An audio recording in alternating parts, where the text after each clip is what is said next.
जळगाव शहरातील कालिका माता मंदिराजवळ एका तरुणाची निर्गुणपणे हत्या केल्याची धक्कादायक घटना समोर आली।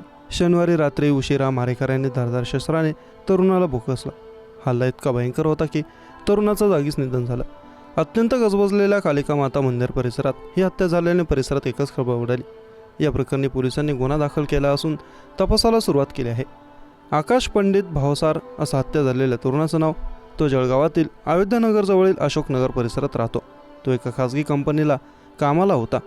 घटनेच्या दिवशी शनिवारी रात्री 11च्या सुमारास आकाश आपलं काम उरकून कालिका माता मंदिर परिसरात आला होता। यावेळी हॉटेल कमल पॅराडाईज जवळ दबाव धरून बसलेल्या 4 ते 5 जणांनी आकाशवर अचानक हल्ला चढवला। आरोपींनी धारदार शस्त्राने आकाशवर हल्ला केला। त्यांनी मांडीवर, छातीवर आणि गुप्त अंगावर वार करत आकाशला रक्तबंबाळ केलं। या हल्ल्यानंतर आकाशला तातडीने जिल्हा रुग्णालयात उपचारासाठी दाखल केलं, मात्र तोपर्यंत फार उशीर झाला होता। रुग्णालयात जाताच डॉक्टरांनी त्याला मृत घोषित केलं। हल्ल्याची घटना समजल्यानंतर आकाशच्या नातेवाईकांनी आणि मित्रपरिवाराने रुग्णालयात गर्दी केली। यामुळे रात्री उशिरा रुग्णालय परिसरात आक्रोश सुरू होता। मिळालेल्या प्राथमिक माहितीनुसार हा हल्ला पत्नीकडील नातेवाईक असलेल्या काही तरुणांनी केला। यातील 4 संशयितांची ओळख पोलिसांना पटली आहे। हा हल्ला नेमका कोणत्या कारणामुळे झाला याची अधिकृत माहिती अद्याप समोर आलेली नाही। पोलीस या घटनेचा अधिक तपास करत आहेत। या प्रकरणात आता मोठी अपडेट समोर आली। तरुणाच्या हत्येमागे त्याच्या पत्नीचे तिच्या मावस भावासोबत अनैतिक संबंध असल्याचा आरोप होता।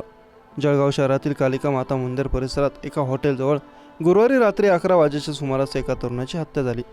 आकाश पंडित भावसार असं मृत्यू पावलेल्या तरुणाचं नाव। पत्नीच्या नातेवाईकांनीच त्याचा खून केल्याचा आरोप मृताच्या कुटुंबियांनी केला आहे।